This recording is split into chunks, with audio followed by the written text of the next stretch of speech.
Olá pessoal, tudo bem? Eu sou Glenda Ferreira, especialista em investimentos na Levante. Hoje estou com um pouquinho de sotaque mineiro aqui no nosso escritório. A gente está com a presença do Marcelo Domingos. Ele é sócio e fundador do DLM, uma gestora lá de Minas. Então ele fez uma super visita aqui especial e vai comentar um pouco mais sobre o fundo, sobre a estratégia, o que eles estão vendo de visão macroeconômica do Brasil, lá fora também. Então, muito obrigada, primeiro, por ter topado falar com a gente. Eu que agradeço, Glenda. Obrigado. Prazer estar aqui hoje com vocês aqui da Levante. Eu sempre falo que é muito bom de conhecer quem que está por trás do fundo, né? Então, saber qual que é a estratégia do gestor, o que ele está pensando, o que ele está fazendo com o nosso dinheiro. Então, nada melhor do que conhecer, do que conversar mesmo com os gestores. Então, o nosso trabalho aqui da Levante é justamente esse, trazer para vocês essa conversa e para vocês entenderem melhor o que ele está fazendo com esses milhares de dinheiros. Legal. Vamos lá, então conta pra gente um pouco da história, como que nasceu o fundo, a gestora. Tá bom, a DLM a gente nasceu aí há 15 anos. Tem um tempo de quando estrada. a gente... nós somos naturais de Belo Horizonte, a gente voltou então do eixo Rio-São Paulo para Belo Horizonte para aplicar a experiência que a gente tinha em outras casas, né? Fundamos uma pequena gestora em Belo Horizonte. Mas desde então, né, sempre muito pautados assim, em trabalho de equipe, em gestão colegiada, numa análise fundamentalista bastante intensa, tanto nos aspectos quantitativos quanto qualitativos, de forma que hoje nós somos um time, né, que trabalha junto há muito tempo, com competências complementares, que gere aí fundos, sobretudo de crédito privado, que é onde a gente se especializou, né? E hoje a gente gere cerca de 4 bilhões em fundos que estão disponíveis aí nas principais plataformas de investimentos e também atendem alguns investidores institucionais e de outras classes. Conta quais são os principais fundos que vocês têm disponível hoje. Legal. A família mais antiga, né, o DLM Red Conservador, DLM Red Conservador 2, é hoje a maior família nossa, né? No caso, o DLM Red Conservador 2 ele está fechado, o DLM Red Conservador a gente reabriu agora para uma pequena janela aí de um pouco mais de 100 milhões de captação. São fundos que combinam crédito privado com arbitragem, principalmente em termo, né, e caixa, e que visam dar para o investidor aí com liquidez diária uma rentabilidade acima do CDI, né? E a gente, de fato, vem entregando uma rentabilidade bastante consistente aí nesses anos todos, acima do CDI, né? Os outros fundos, né, o outro principal fundo, na verdade, que a gente tem é o DLM Premium 30, que é um fundo de crédito privado, né, puro, já ambos, na hora que a gente fala de crédito privado, são créditos de alta qualidade, a gente atua muito no mercado primário, secundário de crédito. Sem correr risco desnecessário, né? Geralmente, né, a gente créditos com grau de investimento, que é o que a gente chama de high grade, nota alta, são créditos de companhias muitas vezes até listadas em bolsa, bem longevas de fato, que na maior parte tem até liquidez no mercado secundário. E com esse fundo a gente está aí com uma rentabilidade acumulada aí superior a 113% do CDI, liquidez em D30, e uma classe que tem crescido bastante, né, nesse movimento aí que vocês mais do que ninguém acompanham de busca pelos investidores, por melhores investimentos, as pessoas físicas saindo aí dos grandes bancos de varejo em busca de melhores rendimentos, com mais alinhamento. Além disso, a gente gera alguns fundos de previdência privada junto à Icatu e devemos abrir mais um fundo de previdência privada também agora com uma outra seguradora. Bacana. Conta um pouco mais da equipe, que eu gostei bastante da divisão, que vocês são bem complementares, né, entre si. Tá, legal. Bom, o meu background foi de banco de atacado e de auditoria. Eu trabalhei na Price, no Bank Boston e no Unibanco, e depois DLM. Além de mim, o Daniel também teve uma história de empresa operacional, de consultoria de investimento, de banco, e o Marcelo Matos de corretora, né? Nós somos os principais gestores da empresa. Além disso, a gente tem a Mariana, que é uma analista bastante sênior, e todo um time, né, que trabalha junto. Na verdade, o que a gente fala na DLM é que assim, o que a gente quer que apareça é o resultado do nosso trabalho. Então, o que a gente faz no dia a dia é colegiar decisões, é trocar informações, deixar as decisões cada vez menos personificadas e mais discutidas, mais compartilhadas, de forma que o analista de varejo está trocando ideia com o analista de segmento financeiro, a gente está fazendo algumas inferências macro e fomentando, né, essa discussão de testar as teses, o que na prática, para a gente que é gestor de risco, traz uma segurança maior, traz um equilíbrio maior na tomada de decisão, traz um grau de erro muito menor, né, porque na hora que a gente está falando de gestão de crédito, a primeira regra é não perder dinheiro. A segunda regra é render o máximo possível, não perdendo dinheiro. Então a gente é bastante cuidadoso, a gente é bastante analítico de ir realmente no detalhe, visitar as empresas, ter um acompanhamento muito próximo das garantias, para que o portfólio reflita isso, né? Reflita um conjunto de ativos que a gente conhece bem, monitora e que faz muito sentido. Do qual a gente, inclusive, é cliente, né? A gente investe nos mesmos fundos dos clientes. Com certeza. É muito importante, né? Que vocês tenham dinheiro ali para sentir... Comprado que vende é bom, né? Sentir na pele. De projetos daqui para frente, mesmo com a taxa de juros mais baixa, como que vocês estão vendo de cenários? Vocês vão lançar, sei lá, partir para fundos de ações ou vocês acham que isso não é para vocês? Não, a gente pretende continuar na estratégia que a gente... tem uma expertise maior, a gente tem bastante ainda para crescer nessa estratégia. Apesar das restrições atuais do mercado, a gente precisa de ter mais emissões, né? Tem algumas condições do mercado de spread e tudo que precisam ser ponderadas, né? Tanto que a gente tem parte dos nossos fundos que estão fechados, uma parte só que está aberta por conta do mercado brasileiro precisar andar um pouco mais. Apesar disso, a gente tem uma convicção muito grande que você vai ter um número muito grande de emissões, o mercado de capitais está bastante aquecido, a gente tem uma retomada aí importante por vir e isso leva a parte dos fundos para cima, né? Tem muito recurso em busca de melhores alocações em crédito privado, né? Eu acho que a taxa de juros baixa brasileira propicia também, ou força, melhor dizendo, ao investidor que ele saia ali do Tesouro Direto, da poupança, cada vez mais, se não, já devia ter saído, mas se não saiu ainda, isso fica muito gritante hoje a diferença, de forma que a gente acredita que esse mercado de crédito privado ele vai continuar crescendo. As plataformas também, né? A gente estava falando aqui na entrada de um pouco de tecnologia e tudo. Elas crescem exponencialmente e a gente, além de investidores institucionais, de ter aí os single family office, os private banks como clientes, atendemos também as plataformas, né? Elas vêm crescendo absurdamente, né? Os bancos digitais agora e tudo. E com esse fenômeno você vê uma leva de investidores também, onde parte disso vai para crédito privado. Hoje é o drive nosso. O que a gente tem de plano agora é a abertura de um novo fundo de previdência. Então, faz uma nova totalmente seguradora. sentido nesse movimento de reforma Sim. da Previdência, né? Aumentar essa busca. Esse fundo de previdência novo, ele deve ser agora com a seguradora da XP, que é uma das plataformas que a gente tem uma importante parceria. Os outros fundos de previdência que a gente tem, né, com a Ecatu, seguem crescendo bastante também.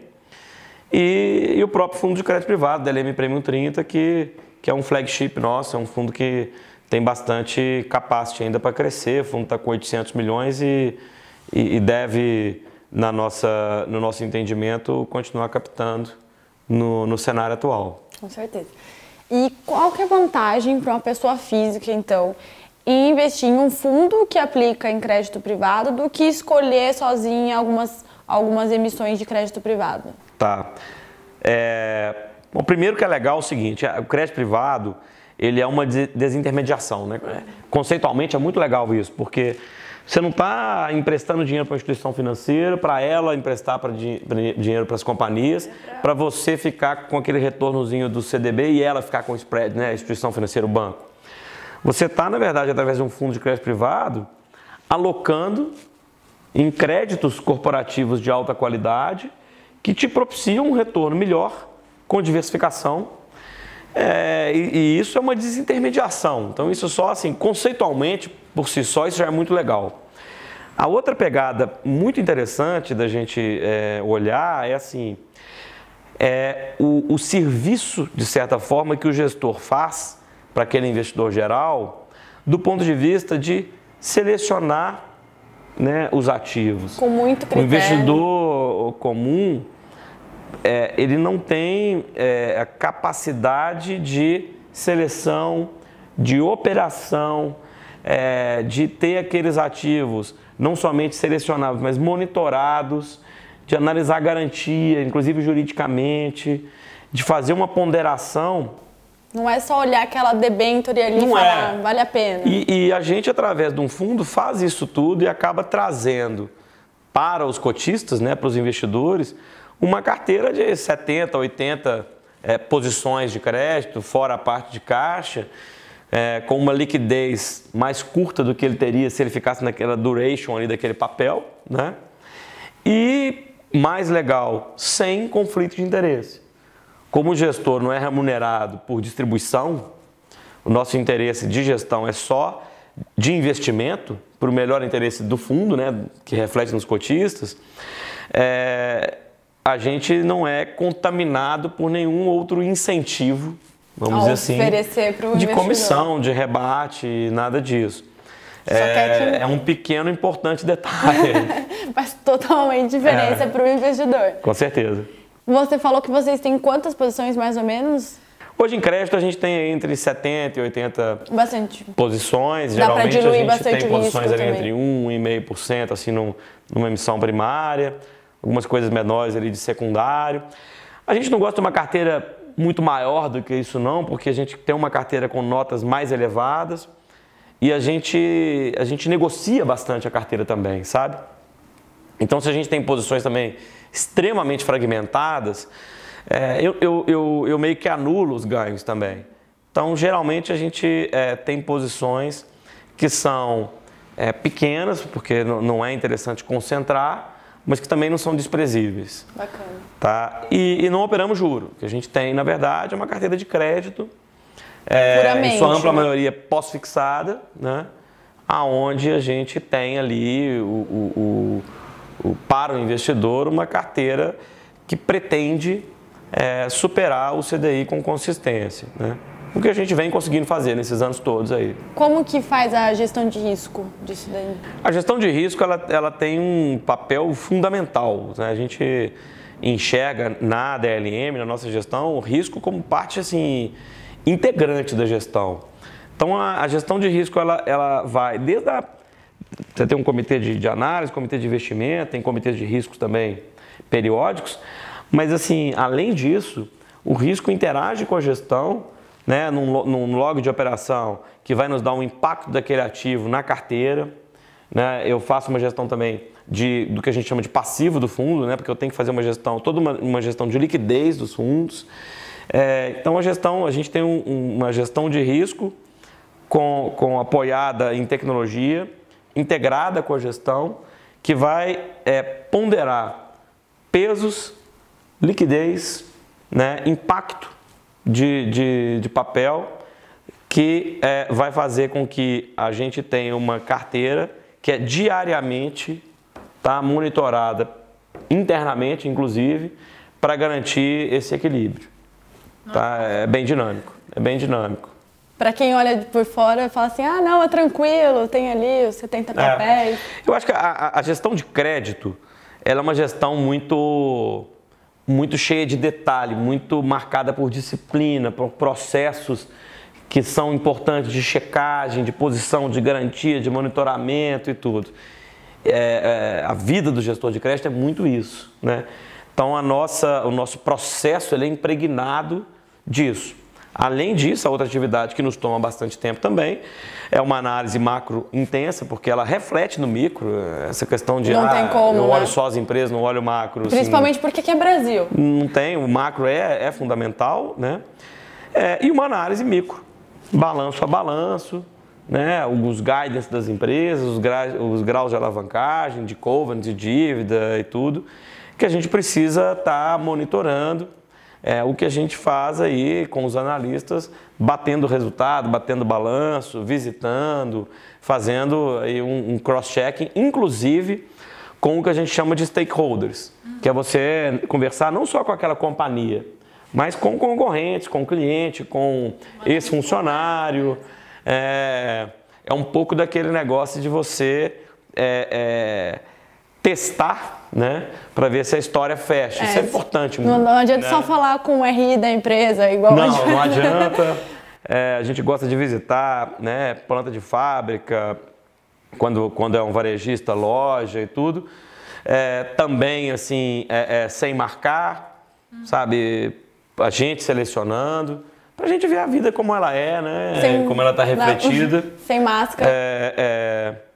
Toda empresa tem seus defeitos, toda empresa é feita de gente. É importante que a gente conheça os pontos fracos de cada companhia, monitore aquilo, para ter uma percepção, uma convicção maior. Isso a gente faz com muita diligência. Você falou que análise macroeconômica entra também na análise de vocês. O que você está vendo aqui do Brasil daqui para frente? O que o cenário internacional impacta para vocês? Legal. Qual que é a sua visão? Bom, assim, de uma forma bem mais simples, a gente vê hoje um mundo de taxa baixa, né? Acho que mesmo com uma mudança de política, vamos dizer, de matriz, de política monetária para política fiscal depois do Trump, a gente não enxerga um espaço para uma política de juros contracionista muito agressiva, né? Isso agora, com todo o desaquecimento da economia, né, do bloco desenvolvido, estamos falando em possibilidade de recessão agora e tudo, deixa a coisa ainda mais difícil, de forma que a gente acredita que o mundo, por um tempo, tende, por esse aspecto, a ficar com juros bastante baixos, o que beneficia o Brasil. Inclusive no ponto de vista delicado nas contas fiscais e tudo, isso é um fator de relativa sorte até do mundo estar nesse momento. Existem riscos importantes lá fora, que são riscos que a gente precisa monitorar. China, Estados Unidos mesmo e tudo, disso se transformar num cenário recessivo, de você ter algum problema aí mais abrupto e chacoalhar um pouco o mercado. Então isso também lá fora é um negócio que a gente olha mais. Para cá, né, assim, a gente considerando que o cenário de maior probabilidade lá fora é um cenário de juro baixo, o que a gente vê? Uma economia com uma possibilidade de retomada interessante, né, o mercado, a expectativa que move o mercado, então o mercado já está precificando uma economia retomando com uma abordagem aí, da grande parte da reforma da Previdência, acho que já está no preço, a Bolsa já subiu, você tem uma acomodação da curva longa de juros. Mas assim, de forma geral, a gente consegue ainda estar um pouco mais construtivo com o país, sabe? Acho que as empresas estão crescendo em cima de uma base já ajustada, em cima de um nível de preço já razoável. A gente não tem pressão inflacionária, a gente tem desemprego ainda elevado. Isso tudo corrobora para que a gente viva num ambiente de taxa de juros doméstico também baixo, né? Então, assim, esse é o cenário do ponto de vista de taxa de juros que a gente vê hoje, que para efeito de mercado de capitais, ele é um cenário bastante interessante. É um cenário onde as empresas e o mercado, né, estão mais propensos a colocar dinheiro. As empresas conseguem confiar melhor no cenário para se alavancar, para retomar. O mercado de capitais consegue enxergar um arcabouço macroeconômico, né, também para colocar dinheiro nessas empresas. O que, de certa forma, até tem um efeito negativo, porque os spreads hoje do mercado deram uma achatada. A gente na gestão hoje tem um trabalho extremamente importante, que é não só comprar o que a gente gosta e selecionar, mas bidar certo. Entrar nos ativos com retorno que a gente julga que é importante, porque o que a gente quer para o nosso cotista são bons retornos. Então a gente tem que ter uma diligência muito forte nesse sentido, de entrar na taxa certa, né? Mas de forma geral a gente vê um cenário mais construtivo. Acreditamos que caso a reforma da Previdência não passe, o cenário ele é caótico, é péssimo, mas a chance de não passar é muito menor do que de passar. Então, vamos dizer, o efeito potencial seria extremamente danoso, mas percentualmente nós estamos falando de uma chance muito menor disso acontecer. A gente hoje acho que está na ponta do mercado que é majoritária hoje, que é um pouco mais construtiva, né? Não é a nossa praia, mas é o mesmo espectro de empresas, né? A gente está vendo aí não só um pipeline grande de emissões de renda fixa, de crédito privado, mas também de follow-ons de bolsa, de IPOs, de nomes novos. Isso é super legal. Mais oportunidade. Né? Várias empresas investidas por private equity, empresas também que não acessavam o mercado de renda fixa, devem vir. É mais capacity, é mais diversidade, muitos nomes bons por vir aí, sabe? Que estavam ali represados pela última crise, que estavam, vamos dizer, postergando esse acesso ao mercado de capitais. E acho que isso vai vir agora. Acho que depois do carnaval, principalmente agora, a gente tem esse negócio andando numa velocidade maior. Bacana. O que sempre me perguntam então, mas esses gestores que você conversa, eles também erram, né? Então todo mundo quer aprender com o erro de vocês para quando for investir, aplicar o dinheiro, acabar não errando também. O que você já teve de erro? O que você aprendeu durante essa longa trajetória aí como gestor? Legal. Bom, a primeira coisa que a gente, na verdade, acredita é que no Brasil, sobretudo, você tem, primeiro, mercado emergente, política sempre faz muito preço, a gente diz, né? E mercado emergente tem algumas máximas que são importantes de serem conhecidas pelo investidor, porque elas te defendem um pouco do que a gente é, né? Então, assim,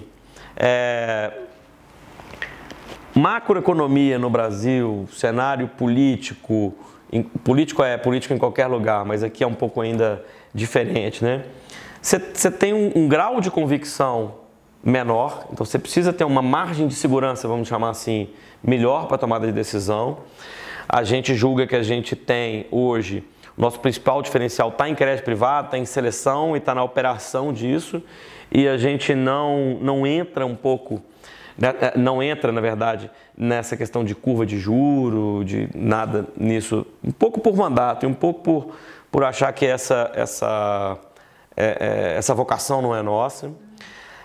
Acreditamos que crédito é uma coisa aonde, por mais convicção que você tenha, você sempre pode errar. Então, como as companhias estão na economia real brasileira, né? Aquele grau de alavancagem, aquele grau de segurança que você tem pela garantia e tudo, o que a gente vê pelos exemplos é que é muito importante você respeitar com muita disciplina essas premissas do que é que a gente procura numa empresa, sócio honesto, um negócio bem definido, que é bem tocado, bem conduzido, um grau de alavancagem saudável, onde existe uma alavancagem que até agrega valor à companhia e possibilita crescimento, possibilita uma série de questões, mas que é um grau de alavancagem dentro do limite do saudável, né? Uma governança que a gente pode chamar de transparência, acesso à informação com um grau de confiança melhor, que a gente consiga se fiar. Isso tudo são premissas que nos protegem um pouco no mercado de crédito e das quais a gente não abre mão. Além do peso. né? A gente, por track, a gente não tem nada, felizmente, de falar de uma ferida. Nossa, não. Traumatizado. Mas assim, talvez até porque o nosso DNA é um DNA de muito alta qualidade, onde essas coisas acontecem muito pouco, né?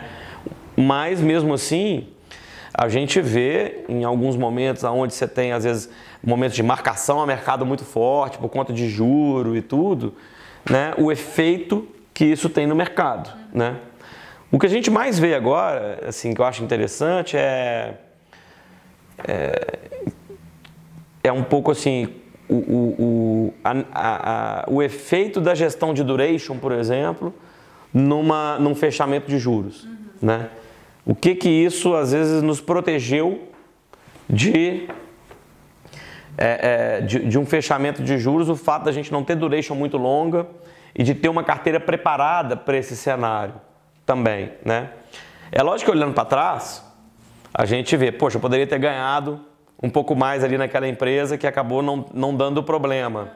Eu poderia ter ganhado, né? São as empresas que oferecem mais juros e tudo.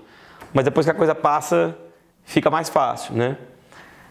Eu te diria que o grande exercício nosso é tentar estar naquele quartil ótimo. É tentar ter consistência, é ser um corredor de maratona que tem consistência na entrega e que não corre riscos ruins, né? Extremamente válido, né, hoje em dia. Extremamente válido. No Brasil, o custo de capital é muito alto. Seja no mercado de capitais, seja de qualquer forma, o custo de capital é muito alto, não? Então, na verdade, no Brasil, assim, infelizmente, é um lugar onde você não pode errar. Sabe assim, o empresário que erra no Brasil, o custo de capital dele é tão alto que às vezes ele não tem mais chance de corrigir o erro. Você está nos Estados Unidos com uma taxa de juros lá que ele obteve de financiamento a 2% ao ano, 3% ao ano, ele erra e conserta. Mas no Brasil, onde o crédito custa muito mais caro, o erro pode ser fatal, né? Então a gente tem que monitorar isso aí e ter, na medida do possível, liquidez e garantia para evitar que isso ocorra. Muito bom. Mas eu sugeriria que, assim, a gente gosta muito da parte qualitativa também, entender modelo de negócio. A gente tem uma veia meio de equity no approach. A gente gosta de entender o modelo, todo, né? A estratégia, para que aquele recurso que está sendo ali obtido no mercado está sendo usado, é para reperfilar a dívida, é para financiar uma aquisição, para que é aquilo. Na hora que a gente enxerga a história, a motivação, a gente consegue ter uma visão muito mais embasada de cada crédito. Excelente. É o que eu tento sempre reforçar também para os nossos clientes, investidores, que acompanham, que não dá para correr risco com crédito privado à loucura, porque tem sim, a chance de você perder dinheiro também é muito alta. Então é isso, né? E vocês fazem isso muito bem. Obrigada. Obrigado a vocês, parabéns aí pelo trabalho da Levante, que a gente acompanha com muito entusiasmo. É empolgante ver, né, esse movimento aí voltado para os investidores, para as pessoas físicas. Cada vez mais novos investidores. Sempre aí. Obrigada. Obrigada, pessoal. É isso. Espero que vocês tenham aproveitado. A gente vai deixar aqui embaixo um material sobre fundos de investimento. Então, se vocês quiserem baixar para aprender um pouquinho mais, é só fazer o download aqui. Até a próxima.